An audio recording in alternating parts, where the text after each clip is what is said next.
नमस्कार मित्रांनो, मी डॉक्टर मुळे. निसर्ग आपल्याला बऱ्याच गोष्टी सांगत असतो, फक्त निसर्गाकडे बघून शिकण्याची बुद्धी असावी लागते. तर मी एक गोष्ट दाखवणार आहे तुम्हाला. 2 वर्षापूर्वी घर घेतलं होतं, त्यानंतर 6 महिन्यांनी हा मनी प्लांट लावला होता. तर हा मनी प्लांट त्यावेळेस एवढाच होता. तर आज पूर्ण 1.5 वर्षानंतर हा मनी प्लांट बघा किती मोठा झाला आहे. कुंडी एकदम त्याची खराब झाली आहे, पण मनी प्लांट किती मोठा झाला आहे.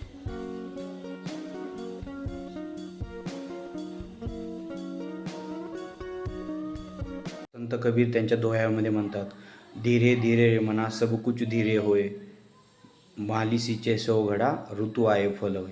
त्याप्रमाणे कोणतीही गोष्ट एकदम शून्यातून छोटी जरी झाली तर काही दिवसांनी त्याचा वटवृक्ष होणारा असतो, त्याचं झाड खूप मोठं होणारं असतं. तसंच आहे कोणत्याही बिझनेसचं, कामाचं. आपण शून्यातून गोष्ट चालू जरी केली तर काही दिवसांनी खूप मोठी होणार असते.